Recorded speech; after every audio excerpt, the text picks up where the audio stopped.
Hello, welcome back. आज हम friction का एक अच्छा क्वेश्चन ट्राई करेंगे। ये क्वेश्चन जेई में आया था और इस क्वेश्चन को ट्राई करने से आपकी अंडरस्टैंडिंग लेवल और अच्छा हो जाएगा। ओके, क्वेश्चन में क्या लिखा हुआ है? A system of two blocks of masses m 2 kg and capital M 8 kg is placed on a smooth table as shown, है ना। तो इस तरीके से ये टेबल है और इस पे दोनों मासेज रखे हुए हैं। स्मॉल मास का दे रखा है आपको 2 kg और ये जो बड़ा ब्लॉक है इसका मास आपको दे रखा है 8 kg। ठीक है, नीचे जो टेबल रखी हुई है इस पर कोई फ्रिक्शन नहीं है और फ्रिक्शन कहाँ पे है? The coefficient of static friction between the two blocks is 0.5। इन दोनों ब्लॉक्स की जो सरफेस है उनके बीच में फ्रिक्शन है ना, और उस फ्रिक्शन का आपको कोफिशिएंट दे रखा है 0.5। अब आपसे पूछा गया है the maximum horizontal force F that can be applied to the block of mass M so that the blocks move together will be, है ना।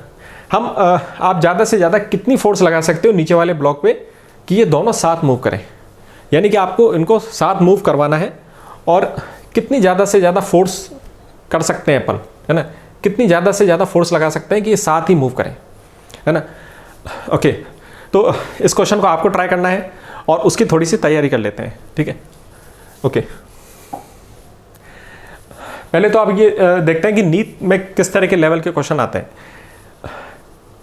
नीट में कभी भी इस तरह का क्वेश्चन नहीं आएगा जिसमें दो लेवल पे फ्रिक्शन हो, यानी दो लेवल पे जब फ्रिक्शन होता है ये क्वेश्चन थोड़े से डिफिकल्ट होते हैं, तो ऐसा क्वेश्चन नीट में नहीं आएगा। नीट में किस तरह के क्वेश्चन आ सकते हैं कि एक लेयर पे फ्रिक्शन होगा, कोई सी एक लेयर पे होगा, या तो दो ब्लॉक्स के बीच में फ्रिक्शन होगा या फिर नीचे वाली ग्राउंड वाली सरफेस पे होगा, यानी एक लेयर पे आपका फ्रिक्शन होगा। तो इस तरह के क्वेश्चन आ सकते हैं। नीट का जो पेपर का डिफिकल्टी लेवल अगर थोड़ा सा भी हाई होता है तो इस तरह के क्वेश्चन आने लग जाएंगे। ये क्वेश्चन जेई में आया था तो नीट में भी आने लग जाएंगे, क्योंकि जैसे ही हल्का सा भी डिफिकल्टी लेवल बढ़ता है नीट के पेपर का, जो कि अब ऐसा लग रहा है कि बढ़ सकता है ना, तो इसलिए अपन को ऐसे क्वेश्चंस का प्रैक्टिस कर लेना चाहिए। ठीक है, ओके। पहली चीज आपको क्या देखनी है कि देखो ये है अरेंजमेंट, है ना। अपन को इसकी फिजिक्स समझनी है कि क्या हो रहा है इसमें। ठीक है, दो ब्लॉक इस तरीके से रखे हुए हैं, है ना, और कोई इसको F फोर्स से खींच रहा है। ठीक है, अब आप ये सोचो कि क्या ये ब्लॉक्स साथ में चलेंगे या नहीं चलेंगे। आपकी इंट्यूशन क्या कहती है? हम सबको ये मालूम है प्रैक्टिकल एक्सपीरियंस से कि साथ चलेंगे। ये हमको कैसे मालूम है? बचपन से जिस तरीके से अपन बड़े हुए हैं तो अपना जो इंटरेक्शन हुआ है ना फिजिकल रियलिटी से, तो बहुत सारी चीज़ें अपने माइंड को पहले से पता है कि ये नेचर कैसे काम करता है। इसकी बहुत सारी फिजिक्स अपने माइंड को पहले से पता है, वो इंट्यूशन अपने अंदर डेवलप हो रखा है। तो हर किसी को पता है कि अगर आप बहुत ही हल्की फोर्स लगाओगे, है ना, दो ब्लॉक इस तरीके से रखे हुए हैं, बहुत ही हल्की फोर्स से आप उसको खींचोगे तो दोनों साथ साथ आएंगे। ये हमको प्रैक्टिकल एक्सपीरियंस से मालूम है।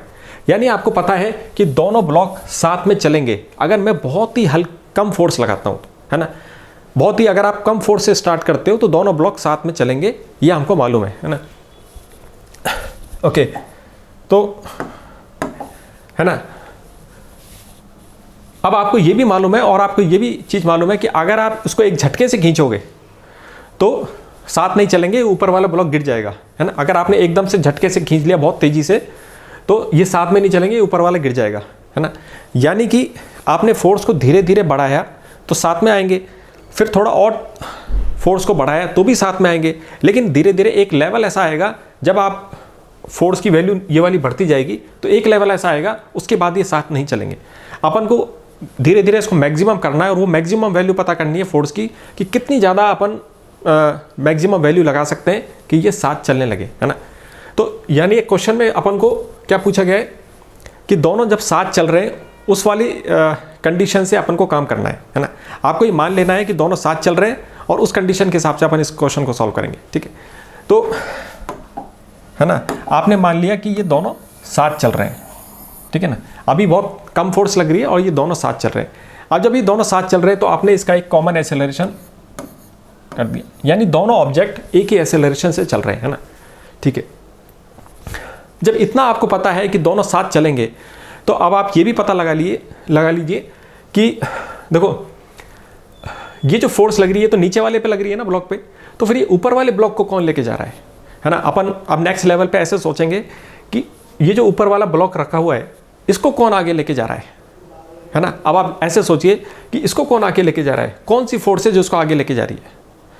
आपको मालूम है कि दो ऑब्जेक्ट के बीच में जो इंटरेक्शन करते हैं, है ना, दो ऑब्जेक्ट इस तरीके से रखे हुए हैं ना, ये ऑब्जेक्ट ए है, ये बी है। दो ऑब्जेक्ट के बीच में कौन सी फोर्स होती है, कांटेक्ट फोर्स। और कांटेक्ट फोर्स दो तरह की होती है, एक तो इसको अपन ने सिंप्लीफाई कर रखा है कांटेक्ट फोर्स को, एक तो वर्टिकल में होती है नॉर्मल फोर्स और हॉरिजॉन्टल होती है फ्रिक्शन फोर्स, है ना। तो कांटेक्ट फोर्स हो सकता है बहुत कॉम्प्लेक्स हो, तो उसको आसान बनाने के लिए उसको दो परपेंडिकुलर कंपोनेंट्स में अपन ने डिवाइड कर लिया है। एक फोर्स तो होती है नॉर्मल कांटेक्ट फोर्स और एक होती है हॉरिजॉन्टल में फ्रिक्शन फोर्स, है ना। अब ये एक्सेलरेशन कहाँ पे जा रहा है, हॉरिजॉन्टल डायरेक्शन में, तो कौन सी फोर्स इसको लेके जा रही होगी, है ना, you know this, friction force, है ना। तो यानी आपने पता लगा लिया कि फ्रिक्शन फोर्स इसको आगे लेके जा रही है। फ्रिक्शन इसको आगे कैसे लेके जा रहा है, आप इसको कैसे समझोगे। आप देखो कि फ्रिक्शन होता क्या है ना। दो ऑब्जेक्ट एक के ऊपर एक रखे हुए हैं और इस 2 kg ये जो मास रखा हुआ है, इसकी वेट की वजह से नीचे वाला ब्लॉक प्रेस हो रहा है, उसकी वजह से क्या हो रहा है कि दोनों में एक कॉन्टैक्ट फोर्स जनरेट हो गई। कॉन्टैक्ट फोर्स कौन सी जनरेट हो गई, ये जो नॉर्मल फोर्स है, ये कॉन्टैक्ट फोर्स डेवलप हो गई, यानी दोनों ऑब्जेक्ट कॉन्टैक्ट में आ गए, है ना। इसकी वजह से क्या होता है कि दोनों में इंटरलॉकिंग हो गई। उसके जो बहुत ही अगर अपन मॉलिक्यूलर लेवल पे देखें तो दोनों ऑब्जेक्ट्स में हल्की हल्की इंटरलॉकिंग हो रखी है।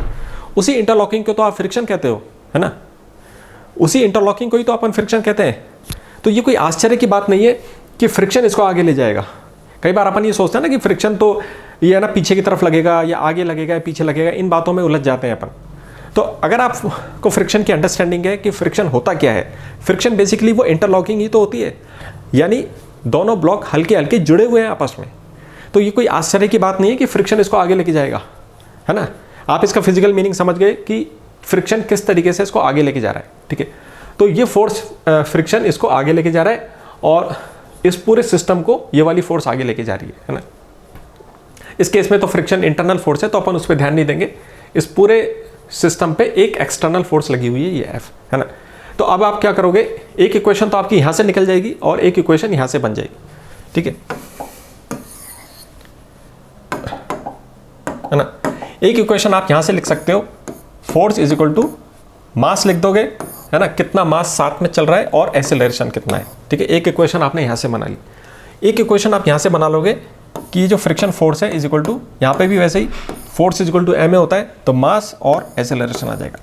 तो ये दो इक्वेशन आप बना सकते हो, ठीक है, ओके। तीसरी चीज आपको क्या करनी है कि ये जो दो ब्लॉक रखे हुए हैं इनके बीच में आपको पता है कि फ्रिक्शन है ना, तो उस फ्रिक्शन की मैक्सिमम वैल्यू कैलकुलेट करके रख लेते हैं क्योंकि ये काम आ सकती है। तो मैक्सिमम जो फ्रिक्शन की वैल्यू होती है उसका फॉर्मूला क्या होता है, maximum value of the friction is mu into N. यहाँ पे ये जो नॉर्मल फोर्स होती है ये कॉन्टैक्ट फोर्स होती है दोनों ऑब्जेक्ट के बीच में। तो इन दोनों ऑब्जेक्ट के बीच में क्या कॉन्टैक्ट फोर्स है, ये ऑब्जेक्ट इसमें नॉर्मल फोर्स लगा रहा है ना, ये कितनी लगा रहा है, इसको आप इंट्यूटिवली कैसे करते हैं, इस सरफेस पे कितना प्रेशर पड़ रहा है, कितने mg से इसको प्रेस किया जा रहा है, ये जो इसका मास है इस mg से, है ना, इस mg से ये प्रेस हो रहा है। यहाँ पे mg मास कितना है, m 2 kg और g की वैल्यू इस क्वेश्चन में 9.8 यूज की गई है, तो आप लिख दीजिए 9.8। तो इतनी फोर्स से ये जो ब्लॉक है नीचे वाले ब्लॉक को प्रेस कर रहा है, तो नीचे वाला ब्लॉक भी एक फोर्स लगाएगा, नॉर्मल फोर्स लगाएगा ऊपर वाले के ऊपर, उतनी ही फोर्स लगाएगा ताकि उसको बैलेंस कर सके। ये जो इसके ऊपर फोर्स लग रही है ना, ये वाली, ये जो mg फोर्स लग रही थी, इसको बैलेंस करने के लिए नीचे वाले ब्लॉक ने इसके ऊपर नॉर्मल फोर्स लगा दी। तो n की वैल्यू आपने निकाल ली, n इज इक्वल टू ये mg के बराबर है ना, और ये आपने निकाल लिया था 2 इंटू 9.8। इस वैल्यू को आप इस फॉर्मूले में डाल दोगे तो आपका आंसर आ जाएगा।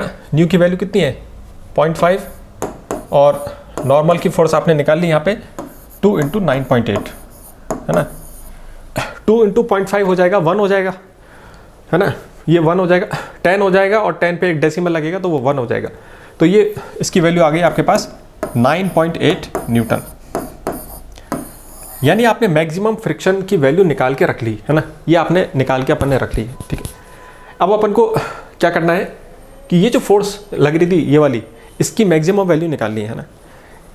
ये तो आपको जो मालूम है कि इस फोर्स को अगर अपन बहुत कम रखेंगे तो दोनों साथ चलेंगे, थोड़ा सा अपन ने फोर्स को और आगे बढ़ाया, अभी भी साथ चल रहे हैं, एक लिमिट ऐसी आएगी कि उसके बाद अगर मैं उस फोर्स को आगे बढ़ाऊंगा तो वो साथ नहीं चलेंगे। और अपन को यही निकालना है कि कितनी मैक्सिमम हो सकती है कि दोनों साथ चलें, है ना। तो इस तरीके से आप इस क्वेश्चन को आप सॉल्व कर सकते हो। इन सारे पॉइंट्स को आप देखो और इसको ट्राई करो, है ना। ट्राई करने से जो फीलिंग आती है उसका कोई कंपैरिजन नहीं है ना। और इस चैनल का पर्पज़ यही है कि आप क्वेश्चन को ट्राई करो, और उसके लिए अपन जो तैयारी करते हैं वो इसके लिए कर रहे हैं, है ना। एक बार आपकी अंडरस्टैंडिंग का लेवल हाई हो जाएगा तो आप अननोन प्रॉब्लम्स को भी बहुत आसानी से करोगे और प्रॉपर रीजनिंग के साथ करोगे। अक्सर मैंने देखा है कि बहुत सारी प्रॉब्लम कर लेने के बाद भी वो अंडरस्टैंडिंग लेवल डेवलप नहीं हो पाता, क्योंकि हर प्रॉब्लम को जो स्टूडेंट्स हैं वो बहुत जल्दबाजी में कर रहे हैं, तो वो फिजिक्स की वो गहराई, वो अंडरस्टैंडिंग नहीं डेवलप हो पाती। और लास्ट में भी क्या होता है कि अगर जानी पहचानी प्रॉब्लम आ जाती है तब तो आप सॉल्व कर सकते हो, लेकिन अगर अननोन प्रॉब्लम आ गई या थोड़ा सा भी ट्विस्ट आ गया तो फिर अपन अटक जाते हैं। इसलिए क्या है कि अभी अपन तैयारी कर रहे हैं तो फिजिक्स को प्रॉपर अंडरस्टैंडिंग से समझें, एक अच्छी रीजनिंग, फिजिक्स की रीजनिंग डेवलप करें और प्रॉब्लम सॉल्विंग को इंटरेस्टिंग तरीके से करें, तो ये सब्जेक्ट आपको बहुत अच्छे मार्क्स दिलवाएगा, ठीक है। ओके, तो इसको आप ट्राई कीजिए, है ना। वीडियो को पॉज करके आप इसको ट्राई कीजिए। अब मैं इसका सॉल्यूशन कर देता हूँ और फिर आप उसको मैच कर लिए। आइए अब इसका सॉल्यूशन करते हैं, है ना। तो ये सिचुएशन है, दो ब्लॉक रखे हुए और ये फोर्स लग रही है, दोनों साथ में मूव कर रहे हैं। क्वेश्चन में ये लिखा हुआ था कि दोनों को साथ में मूव करवाना है, तो उसी हिसाब से अपने काम किया, है ना। ये पूरा सिस्टम साथ में मूव कर रहा है और इसका कोई ए एक्सेलरेशन अपन ने मान लिया। तो यहां से इक्वेशन आ गई आपकी F इज इक्वल टू कितना टोटल मास चल रहा है 8 + 2 यानी 10, कितने एक्सेलरेशन से, तो आ गया पहली इक्वेशन आ गई आपकी F is equal to 10A, है ना। अब आपने दूसरी इक्वेशन लिखी, ये जो 2 kg ब्लॉक था, ठीक है, ये भी ए एक्सेलरेशन से आगे जा रहा है और इसको कौन सी फोर्स आगे लेके जा रही है, फ्रिक्शन, है ना। तो आपने दूसरी इक्वेशन बना दी, फ्रिक्शन इज इक्वल टू, इसका मास कितना है 2 और कितने एक्सेलरेशन से जा रहा है 2A। तो ये दो इक्वेशन आ गई आपके पास, है ना। इन दो इक्वेशनों को लिख लेते हैं यहाँ पे दोबारा से, F is equal to 10A और ये F इज इक्वल टू आ गया आपके पास 2A, है ना। अब अपन दो स्टाइल है यहाँ पे सॉल्व करने की, इसको दो स्टाइल है। पहली स्टाइल सोचने की क्या है कि आप देखो, आपको इस फोर्स को मैक्सिमम करना है ना। मैक्सिमम करना है तो आपने देखा कि force is equal to 10A लिखा हुआ है, यहाँ पे 10 तो मास है टोटल, ये तो चेंज हो नहीं सकता। मैक्सिमम होने के लिए A को मैक्सिमम होना पड़ेगा, कितना A मैक्सिमम हो सकता है, एक्सेलरेशन कितना ज़्यादा हो सकता है ना। एक्सेलरेशन कितना ज़्यादा हो सकता है इसको पता करने के लिए अपन इस इक्वेशन पे गए।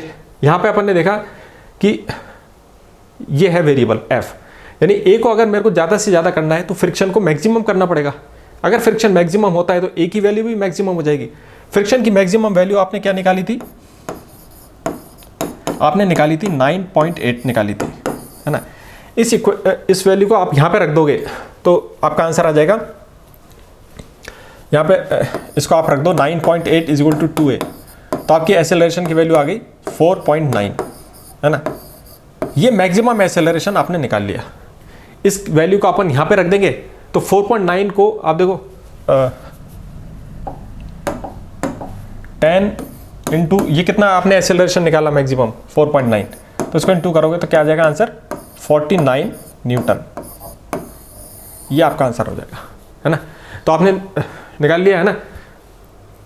दोबारा देखते हैं क्या थिंकिंग प्रोसेस था। आपने इसको देखा, फोर्स को मैक्सिमम करना है तो आपने देखा कि मास तो कांस्टेंट है, आप एक्सेलरेशन को ही मैक्सिमम कर सकते हो। तो एक्सेलरेशन को मैक्सिमम करना है तो अपन यहाँ पे गए, यहाँ पे देखा अगर एक्सेलरेशन मैक्सिमम कब हो सकता है, जब फ्रिक्शन की वैल्यू मैक्सिमम हो। फ्रिक्शन की मैक्सिमम वैल्यू आपने पहले से निकाल रखी थी, इसको इसमें डाला, एक्सेलरेशन की वैल्यू आ गई, इस वैल्यू को वापस इसमें डाला, 10 से मल्टीप्लाई करना बड़ा आसान होता है, 49 न्यूटन आपका आंसर आ गया।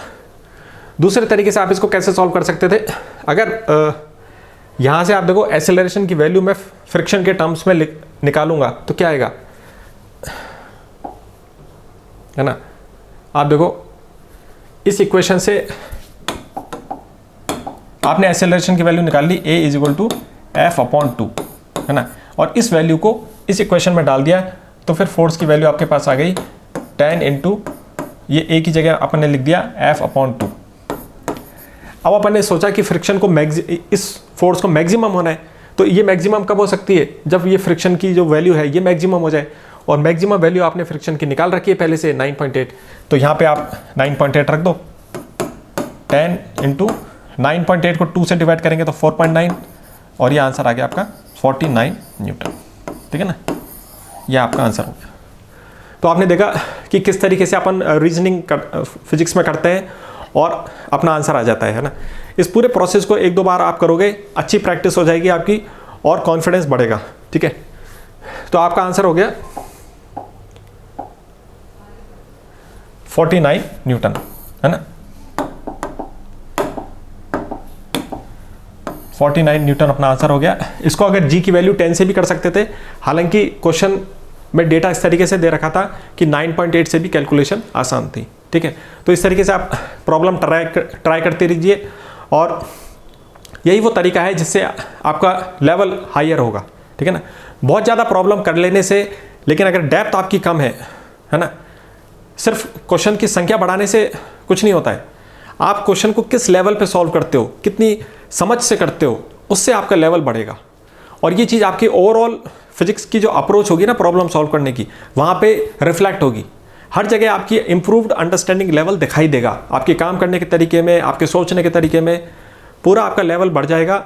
और जब भी आप कोई भी अननोन प्रॉब्लम देखोगे तो आप उससे घबराओगे नहीं, और आपकी अपनी फिजिक्स की रीजनिंग का यूज़ करके उसको सॉल्व कर दोगे। Okay, so thank you for today, see you next.